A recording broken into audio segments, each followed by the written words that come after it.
I'm really lucky to be able to bother people like Dan Menard at the drop of a hat to ask my more difficult questions.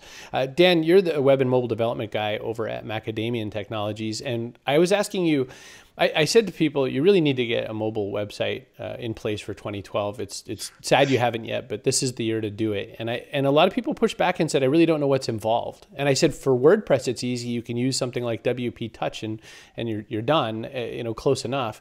But what's involved in making a mobile website for a company? We're talking more like the simple corporate pages, not like crazy apps. Right. You have to make a few decisions early on. You have to talk a lot about design and what you want the page to look like and kind of what the goals are of the mobile redesign.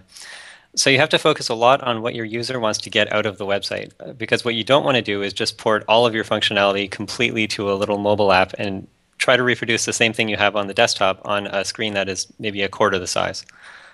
So let's say we're on just a corporate site. Let's say it's a site that a real estate company. And my guess is that the things that they want the most are call our realtor. Let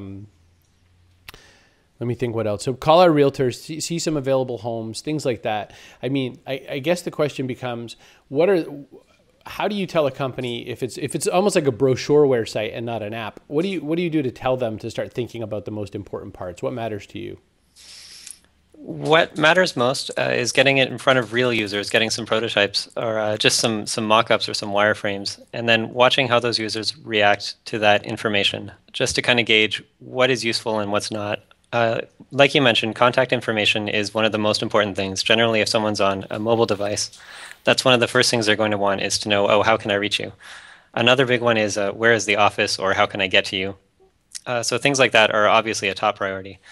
After that, it gets tricky. It's very difficult for a business owner or for us to just kind of guess what the user wants. You really need to talk to real users and find out what it is that they're looking for.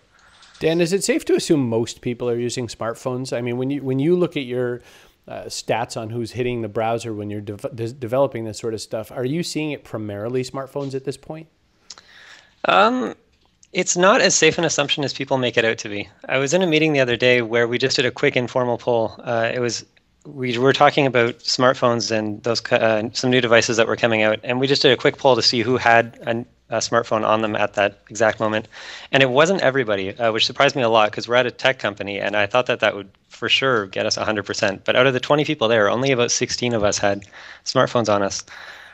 So even in a crowd that's kind of biased towards having a lot of fancy little new hardware devices, it's not 100%, and you have to keep that in mind. Quite interesting. Dan, so now as a business owner and not a web developer, what are people's first steps to taking this plunge? They've decided, you know what, I believe you, Brogan, we've got to get into this thing. Is there a book they should read? Is there a site? Is there some kind of good spot to start evaluating mobile technologies? And what's a good first step as far as that goes? There are a ton of resources online. There's also a few books coming out now, sort of. It's still a very new sort of a field, so there isn't a whole lot of information about it available yet in some of the industries that take longer to get information out, like book publishing. One line of books that does it really well is the A Book Apart series, which is from the people that do A List Apart, the really popular web development website. There's a lot of good information in there, and they're starting to hit a lot of mobile and web stuff in the things that they're covering. Oh, that's the book, Mobile First, I think it's called. Yep, exactly. Okay.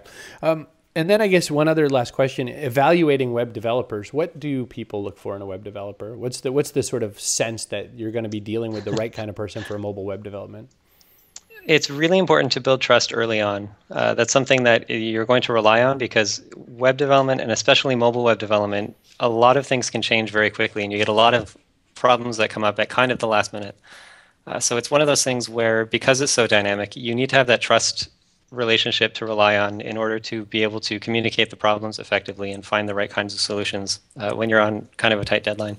Trust. None of my readers and audience know anything about trust. We don't like the word. It's an awful word. So I'm just going to have to force them into it. Dan Menard, thank you so much. You're a web and mobile development guy at Macadamian Technologies. That's at macadamian.com. Thank you so much for your time today. No problem. Thanks for having me.